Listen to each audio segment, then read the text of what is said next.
रक्षाबंधन के शुभ पर्व की आप सभी को बहुत बहुत हार्दिक शुभकामनाएं। प्रतिवर्ष सावन मास की पूर्णमासी पर रक्षाबंधन का ये पर्व हम सभी लोग सेलिब्रेट करते हैं।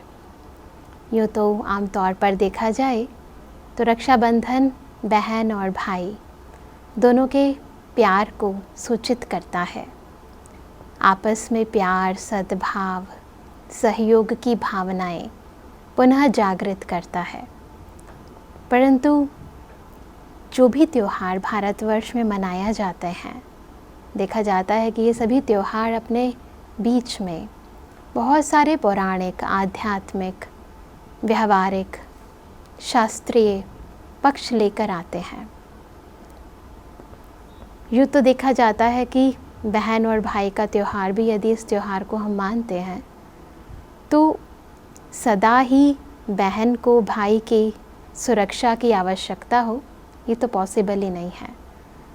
क्योंकि हम देखते हैं कि दुनिया के अंदर जब भी किसी इंसान को शक्ति की ज़रूरत होती है तो वो माँ दुर्गा के पास जाता है, धन की ज़रूरत होती है तो माँ लक्ष्मी के पास जाता है, विद्या की ज़रूरत होती है तो माँ सरस्वती के पास जाता है।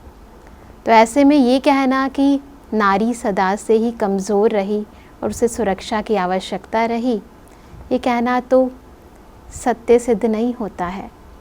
और वैसे भी हम व्यावहारिक तौर पर देखें तो हर एक स्त्री की रक्षा शादी से पूर्व उसके पिताजी करते हैं और शादी के उपरांत उसका पति करता है। और वैसे भी देखें तो कई बारी जो बहन है वो भाई से बड़ी होती है, तो ऐसे में तो भाई की रक्षा बहन ही करेगी। उसी तरह कई बारी बहन और भाई अलग अलग कंट्रीज़ में होते हैं, तो ऐसे में कौन किसकी रक्षा करेगा।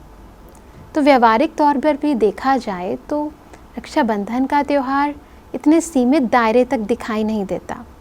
वैसे भी पुराने ज़माने में तो ब्राह्मण लोग अपने यजमानों को इस दिन रक्षा सूत्र बांधते थे। और इसी तरह एक पौराणिक कथा भी रक्षाबंधन के पर्व से जुड़ी हुई हम अक्सर सुनते आए हैं कि इस दिन इंद्र को इंद्राणी ने रक्षा सूत्र बांधा था। जब इंद्र का राज्य दैत्यों ने ले लिया था, तो जब रक्षा सूत्र इंद्राणी ने इंद्र को बांधा, उसके बाद उसे अपना खोया हुआ राज्य फिर से मिल गया। तो ऐसे में तो पति को यदि पत्नी राखी बांध सकती है तो ये त्यौहार भाई और बहन का ही त्यौहार नहीं कहलाया जाएगा। तो इसी प्रकार एक और पौराणिक कथा इस त्यौहार से संबंधित हम अक्सर सुनते आते हैं, वो है यम और उसकी बहन यमुना की। माना जाता है कि इस दिन यम बहुत समय के बाद अपनी बहन यमुना से मिलने पृथ्वी लोक पर आए थे और फिर यमुना ने अपने भाई की बहुत आवभगत की और रक्षा सूत्र बांधा। तो यम ने यमुना को ये वचन दिया कि जो भी भाई इस दिन अपनी बहन से ये सूत्र बंधवाएगा तो वह यम की प्रताड़नाओं से छूट जाएगा। परंतु हम देखते हैं कि आज की दुनिया में कोई भी इंसान यम से यानी मृत्यु से तो छूट ही नहीं पाया। वास्तविकता में इस पूरे त्यौहार के पीछे एक बहुत ही गहरा आध्यात्मिक रहस्य छिपा हुआ है, और वो ये वास्तविकता में इस दिन जो हम देखते हैं कि बहन अपने भाई को बहुत ही सुंदर तिलक लगाती है, ये तिलक आत्मिक स्मृति का तिलक है। यानी अपने आप को समझना कि वास्तविकता में मैं कौन हूँ। और ये तिलक एक इंसान दूसरे इंसान को नहीं, अभी तो स्वयं परमात्मा हम सभी को देते हैं। यानी हमें स्मृति दिलाते हैं कि हम ये देह नहीं, अभी तो इस देह को चलाने वाली चेतन शक्ति आत्मा है। तो जैसे ही हम इस जड़ शरीर को छोड़कर अपनी अजर अमर स्थिति में टिक जाते हैं, आत्मिक स्थिति में टिक जाते हैं, तो वैसे ही मृत्यु का यानी जो यम का भय है आपके जीवन से निकल जाता है। तो रक्षाबंधन का पहली क्रिया यानी आत्मिक स्मृति का तिलक लगाना ही हमें बहुत सारे दुखों और दर्दों से छुटकारा दिलाने वाला है। दूसरा, जो हम रक्षाबंधन वाले दिन सूत्र बांधते हैं, बहनें अपने भाई को सूत्र बांधती है, रक्षा सूत्र।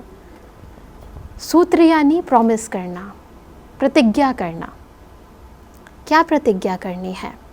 एक ऐसी दृढ़ प्रतिज्ञा करनी है, वो भी भगवान से प्रतिज्ञा करनी है कि हम अपने जीवन के अंदर किसी भी विकार को, किसी भी अपवित्रता के अंश को आने नहीं देंगे, ताकि आत्मा अपने वास्तविक पवित्र स्वरूप में स्थित हो जाए। तो यह दूसरी प्रक्रिया। वैसे भी जब भी हम भगवान को याद करते हैं तो व्रत ज़रूर लेते हैं, वो चाहे आप सूत्र बांध कर लो या फिर फास्ट करते हैं, कई बार भूखे भी रहते हैं, तो फास्ट भी एक तरह से व्रत होता है, उपवास रखते हैं। तो व्रत जब भी लेते हैं किसी भी चीज़ का, तो आपको किसी न किसी चीज़ का त्याग ज़रूर करना पड़ता है।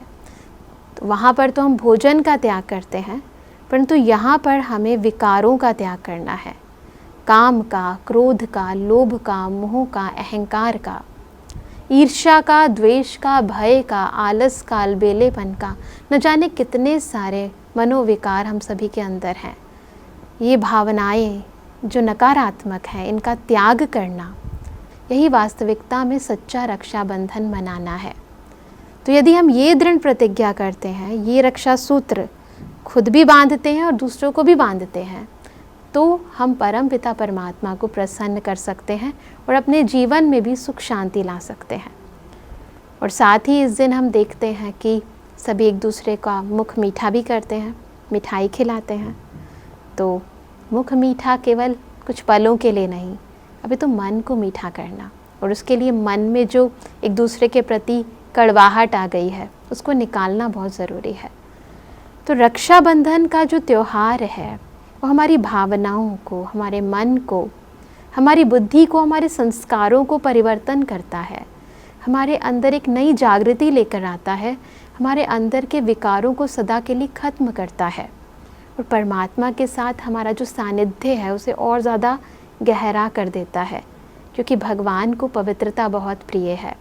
इसलिए परमात्मा को जब भी हम याद करते हैं तो मन को, तन को और स्थान को भी शुद्ध रखते हैं। इसीलिए जब हम पूरे दिल से ये अपने आप से प्रतिज्ञा करते हैं कि हम अपने अंदर के विकार परमात्मा को देते हैं, दुनिया में तो दिखाते हैं कि भाई बहन को खर्ची देते हैं, तो भगवान को क्या खर्ची देंगे? भगवान के पास तो सब कुछ है और वही हमें सब कुछ देने वाला है। भगवान यही चाहते हैं कि हम सभी अपने अंदर के विकार सदा के लिए शिव भोलेनाथ पर चढ़ा दें, क्योंकि वैसे भी दिखाते हैं कि शिव जी पर अक्सर अक धतूरा ही चढ़ाया जाता है, जहरीले और कड़वी चीज़ें ही चढ़ाई जाती हैं। तो अपने अंदर का ये जहर उसको अर्पित कर दें और खुद पावन हो जाएं, शुद्ध हो जाएं, शांत हो जाएं, सुखमय हो जाएं, खुद भी खुश रहें और दूसरों को भी खुशहाल बनाएं। यही परमात्मा हमसे चाहता है और यही हम अपने से और अपनों से चाहते हैं।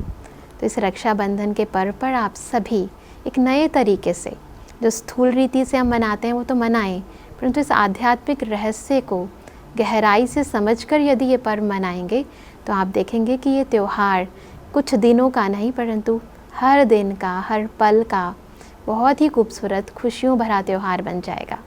तो इन्हीं शुभकामनाओं के साथ, शुभ भावनाओं के साथ आप सभी को एक बार फिर रक्षाबंधन की बहुत बहुत हार्दिक शुभकामनाएं। ओम शांति।